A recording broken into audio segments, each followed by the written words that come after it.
liked on with Deedlit? I love Deedlit. You didn't get the microphone this time. That's it. Deedlit was one of the most awesome things that I had done. Deedlit was the first, not only was it the first thing that I had done, I had gone in, my first chance to do something. I loved the animation. I was able to watch, at the time they brought me all the originals in Japanese, and I sat down and I fell in love with the show. Since then, I met the creator of Lodoss War, and he came and we were at a convention together, and he came up to me and he's like, I really, really wanted to meet you. My wife wants your autograph because she loves your voice as Deedlit in there, which was really cool. But that was one of the most awesome, that was one of the most awesome experiences that I had. It was the first thing that I did right out of being in school, and well, I was still in school actually when I did it.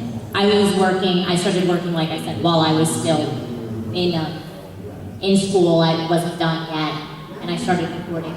And I really got to play with it. So it has a special place. And then when it came back to the Chronicles and everything like that, it was just really, I love that. And yes, I have a wall scroll. I'm just, yes. What do you think of the new Yu-Gi-Oh shows, like, compared to the old ones? The question is, what do I think of the new Yu-Gi-Oh shows compared to the old ones? I mean, I have a special thing. I've worked on newer ones also, and so it's really interesting. It's kind of crazy, like motorcycles. What? Like, who is it? Huh? Sometimes, but you know,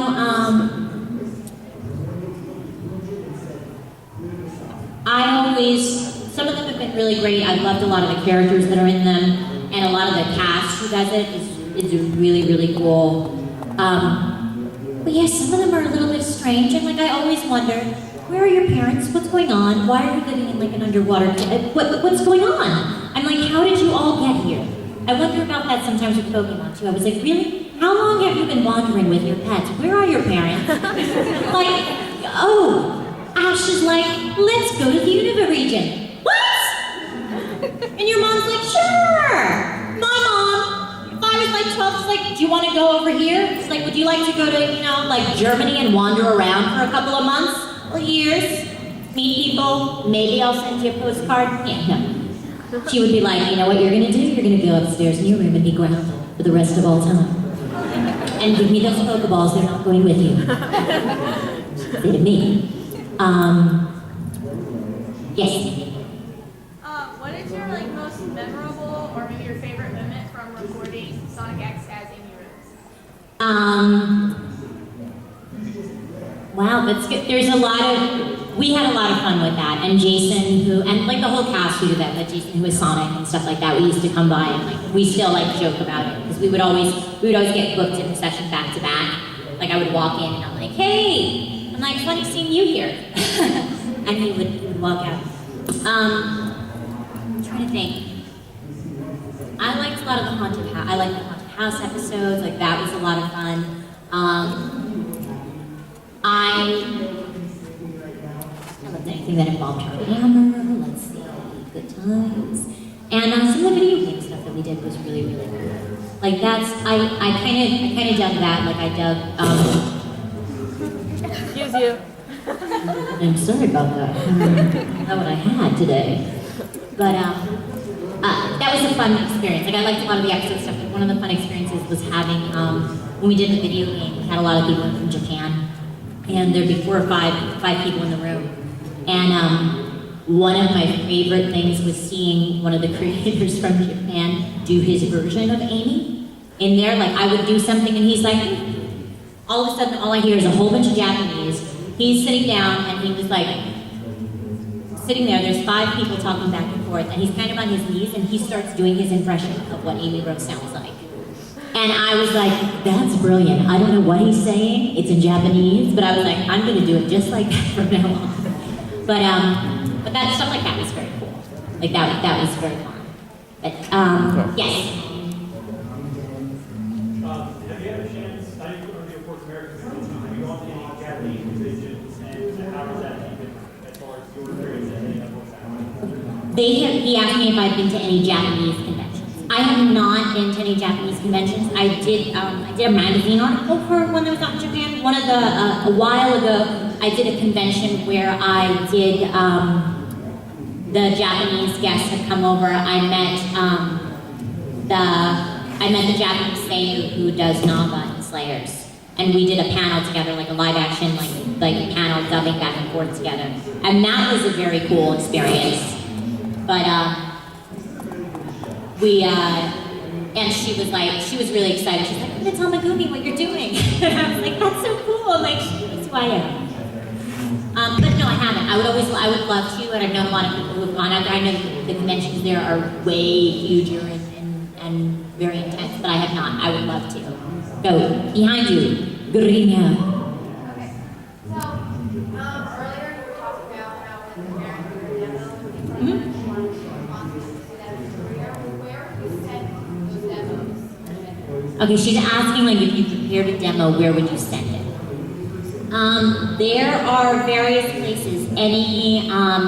There's places online that you can post your demo to try and do work. I mean, there's obviously animation houses, there's casting directors, there's things, and there's a lot of trade papers that have those, like Backstage is a place, there's auditions and stuff like that.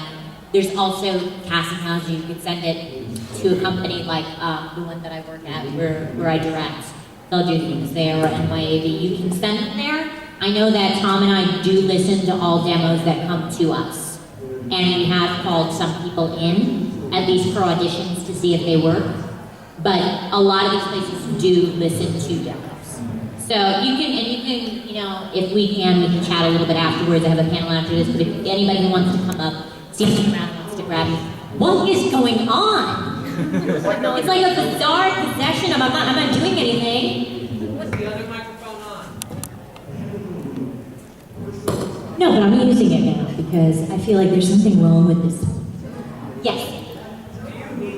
Would it help if you had a really distinct voice like you or Todd Habercorn to get a down voice acting? The question is, does it help if you have a really distinct voice? Yes, and it depends. The short answer is it does because, like I know Todd has he's a wonderful, distinct, very cool, interesting voice. I do have a very pingy, distinct voice, but I also do have a range of other things. Like most of the time people hear me as one thing, but you do have a range. The main thing, like I said before though, is the thing that brings Todd and myself is that you can use the voice to do something.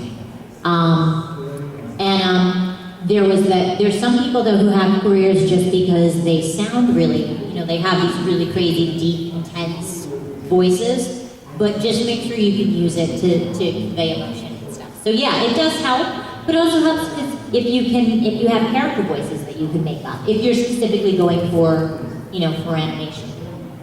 So, does that answer your question, kind of? It's yes, it does. Like we just worked on a show that we cast out, and one of the main things that they wanted were distinct voices. They didn't want people who sounded like they could be anything else. They wanted people who had weird, strange, particularly distinct voices. I've also worked on a lot of stuff, and there's a lot of people who do commercials who is the opposite, and they want you to sound just natural. You know, and you know, there's a double side to each of those. There's someone else. Any other question? Cat in the back. When you voice act, Mm-hmm. you act out what your character is doing while you're doing the voice acting? So yeah, did you hear us or do we act out what we're doing? Sometimes actually yes. And one of the first times you're not like acting out the whole thing because you have the picture right there. But one of the first times that I realized that I did that, like I said before, I'm very physical. When I do stuff, I move a lot, I do things. And it was the first time that I got recorded in the booth that I realized that I'm actually I'll mimic the gestures of the character as they're doing that, because it also helps me to understand what they're feeling. So if you have the chance to have the image of something there, it was weird being recorded. I think we did like they did some like programs for the DVDs, like DVD extras, and I'm watching it, and I'm like, that's really wild. I'm like, I'm moving my hands the way that she does, or I'm moving my face, or I'm doing things like that. I do tend to do that, but I'm a very physical actor. Some guys don't. Some guys are very straight and they go straight into it, but I do, yeah. It's actually kind of fun. Like if you walk in, I'm like making faces, and I think Tom said, he's like, dude, you know, you don't have to actually wave your arms. I'm like, I wasn't waving my arms. He's like, yes, you were. I was like, oh, that's so weird. So yeah, so it depends. But yeah, I do a lot of it without thinking about it. GF. Yeah, wait, ask over there and then I'll get to you, yes. Yes. I was wondering if I could ask you to say something using your Amy Rose voice. Sure, what do you want me to say? Could you say that Sonic looks dead sexy in the miniskirt? Well, Sonic's been doing some strange stuff, I'll say that. Okay, hang on 1 second. That's what I do. Sonic, you look dead sexy in that miniskirt. And I do have to admit it's really weird that you're wearing it. You should give it back because it's funny. I'm just saying. Questions? Yes.